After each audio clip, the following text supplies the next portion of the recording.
Слагаме маята в топла водичка да шупне. Слагаме в водата една лъжица захар. В брашното слагаме 3 яйца, 250 грама кисело млеко, 3 лъжици олио и омесваме. Замесваме я и я оставяме настрани да втаса. Когато втаса вече е готова, оформяме и я слагаме да се пече. Деца, питката вече е втасала, омесена, втасала е. Сега ще я разпределиме, ще я разделиме да я оформиме. Кой иска да ми помогне в оформянето? Аз искам. Ела, тук сега ще си откъснеме. Ето, така ще направиш едно топче и вече ще го редим в тавата. Айде, Рая, първото топче аз го направих. Едно топче ще направиш ти. Дай, аз ще ти откъсна да не се... Ето, оформяш го. Можеш ли? Така да месиш с ръка. Дай баба да ти покаже. Е така. Е така ще натискаш и е готово.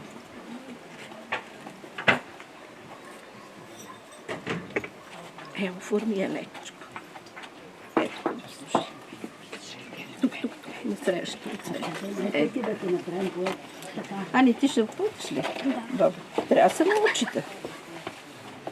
Аз ще ти я да оформя, ти само леко ще направиш на кръгче, топче. Айде, оформи я лекичко. Точно така. Бабо Любче, бабо Ягода, вие казахте, че ще правите боб. Нека да видим как ще го направите. Ами сега ще ви покажем. Първо ще режеме лук за боба. Тук сме си го изчистили вече боба. Ето го. Сега ще режеме лука. Една чушка, където баба Ягода сега реже. И слагаме после в тиган, олио. Слагаме лука да се запържи. Като стане лука готов, сипваме малко доматки, които са домашно приготвени. И накрая слагаме боба, когато се изпържи всичко, сипваме боба в тигана и готово. Очакваме го да заври и е готово за капване. Айде сега, бабо Ягода, иди измий боба. Аз докато нарежа лук. Да го сложим да се свари. Може ли да строши едно яйце? Може, желание да имате.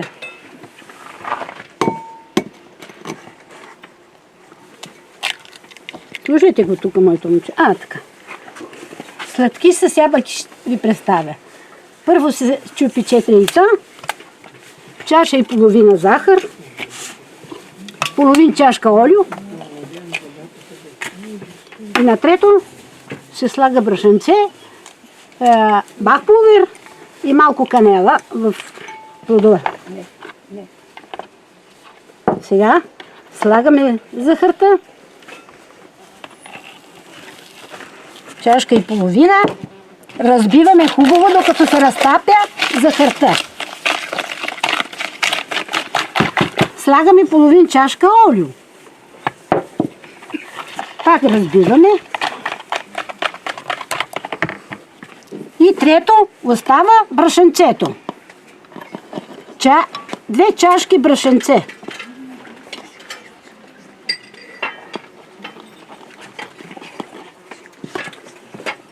И с един бахпулвер.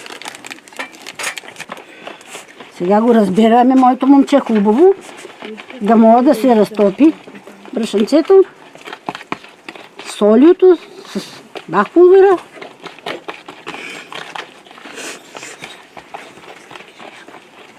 Кога ще слагате ябълките? Сега ще ги слагам. Ето моето момче ябълките с малко канелка. Готово. Добре, че ме подсети моето момче и ще щях да забравя. Баба изкофела, стара. Какво да правим? Остарели сме. Сега слагаме брашенце в олио. Първо олио. Слагаме брашенцето и така го правиме, че да не се залепва сладкиша. Сега Разбъркваме хубаво. Оп! Кекса става идеален. Да помните, моята рецепта те е много лека. Ефтинка и така по-лекичка. И става по-бърже. На 180 градуса се пече 40-45 минути. Това да го помните от баба Касина. Давай! Печката запалете, всичко да е на ток. Хайде! А това какво е? Ами качамак, но във Влашко му викаме мамалига, Рая. Сега сложили сме водичката, ще прибавим малко солчица. Завря водата. Прибавяме брашанчето. Виж колко бързо става. А сиренето кога ще го сложим? О, сиренцето ще изчакаме чак когато остане качамака готов. Всеки ще си сложи в чинийката и оттам ще си хапне.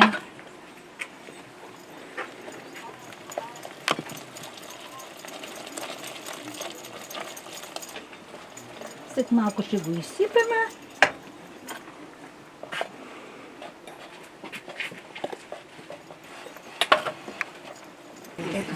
И накрая, дечица, режеме качамака с червен конец. Така са го правили едно време нашите прабаби.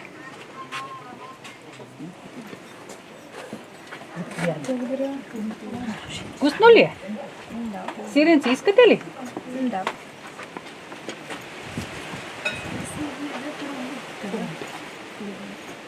То се слага вътре сиренцето, се прави ток.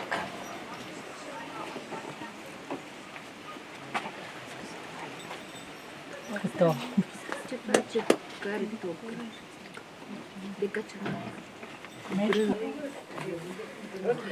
Сега ще приготвим точна баница с сирене. Хайде, Марианке, искаш ли да пресееш брашното? Да можем да замесим едно тесто за корите на баницата. А ти можеш да щупиш яйцата, да натрошиш сиренето и да направим и плънката. След брашното? Така, слагаме 3-4 ложички олио. Сол. Шулчица една щипка. Така, олио 3-4 ложици. Така, оцет една лъжичка. Сега водичката. Да я изсипеш.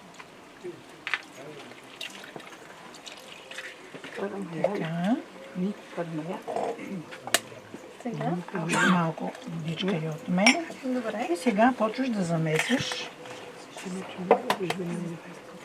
Трябва ли да втасва? Не, няма да втасва. Само се замесва и малко го вмесваме. И го правим на топченца. Значи като се меси тестото, така натискаш с ръката и буташ. Има още да се учим.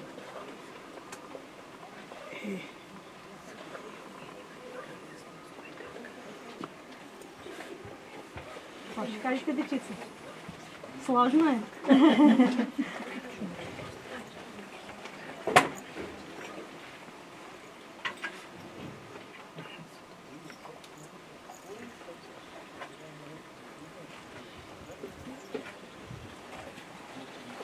Колко брашна там?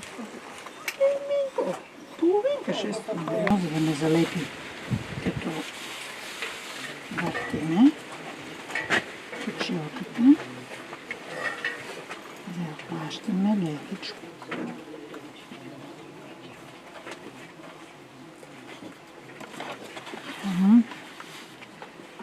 Завъртаме от тук.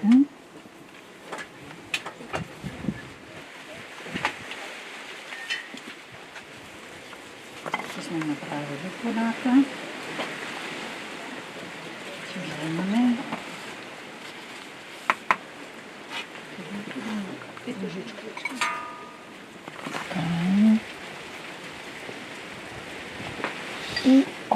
се слага. Баница без олио.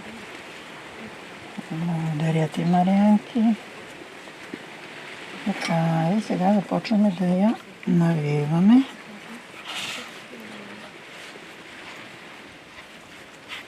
Ето така. И първата кора е готова. Ето я. Слагаме я тук. И почваме втората кора.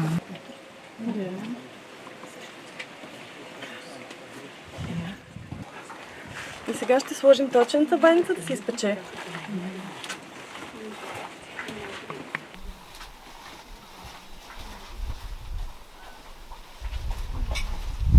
Хайде всички заедно сега да подредим нашата трапеза с приготвените от вашите ръце и от вашето сърце нашата трапеза с традиционните ястия.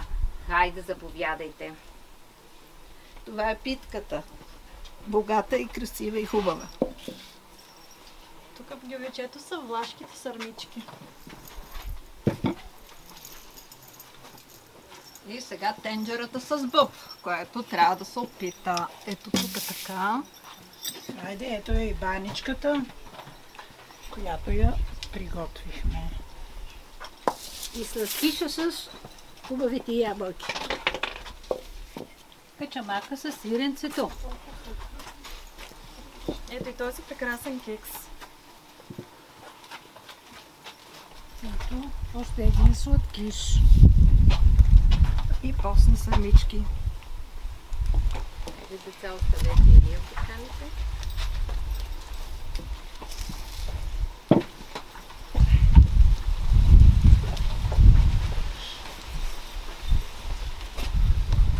И сега всички заедно да заповядаме на трапезата да опитаме от тези вкусни приготвени ястия. Заповядайте.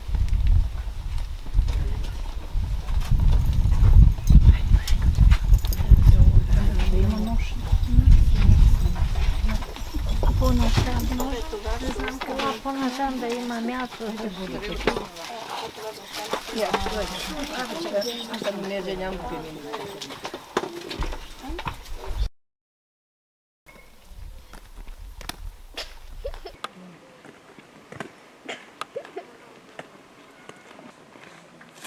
Здравейте! Що сте облечени в туси?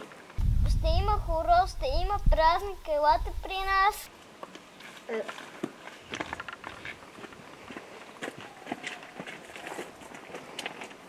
Опа!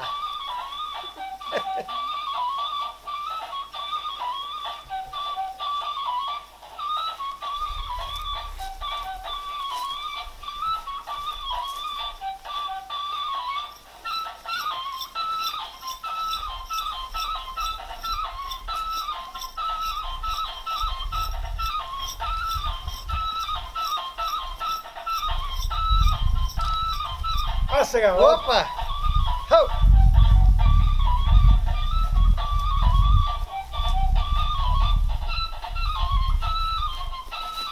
Добре.